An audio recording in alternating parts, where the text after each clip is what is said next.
CDBG and HOME funds all create jobs. We took block grant funds and created the Grow Bridgeport Fund. Small businesses were assisted with Section 108 funds through Grow Bridgeport to fit out retail spaces to create jobs and get the economy going again. It's working. And now they're all open, thriving, paying taxes and hiring people. That's what block grants can do.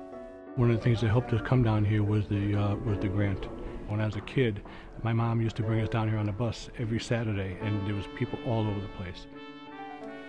You know, Bridgeport's the largest city in the state of Connecticut, and it's a city that was very thriving. The building that we're in now is actually now it's 104 years old. And it was down below is the Bijou Theater that was designed as a film theater for black and white theater. And up here was a ballroom. And from what I understand, Fred Astaire, this should be one of his stops. He used to actually teach dancing here. The Bijou Theater, the movie house, which we're renovating, is the oldest building in the United States that was built as a movie house.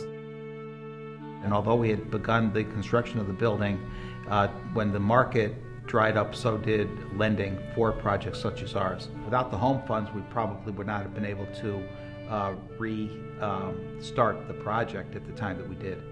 With our emphasis on restoring old buildings for housing, with the help of HOME funds and CDBG, we've created 600 units of affordable housing for people. HOME funds are critical to the city's efforts to create and preserve affordable housing. CDBG and HOME are valued programs in our community, maintaining and stabilizing neighborhoods, and providing the flexibility to develop partnerships and projects vital to the well-being and sustainability of Bridgeport. Without housing, we would have a much bigger issue within our city.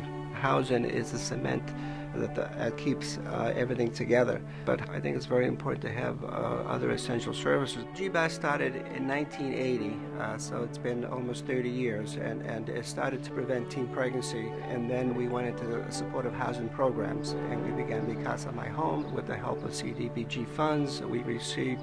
If it wasn't for GBAT being around, I would probably be in a shelter with my child. So we rely on these strategic charities like the Y. The Ralph Taylor Community Center is a branch of the Central Connecticut Coast YMCA, and what we do primarily are youth services. Unfortunately, what happens is that the kids doesn't have another place to go. Usually when there's nothing to do, that means you're basically causing trouble. Last year we got $8,000 from CDBG, and we were able to leverage that by another $62,000 from other funding sources. There are a lot of things out there that we can get ourselves into. If I weren't doing this, basically I would be at home doing nothing.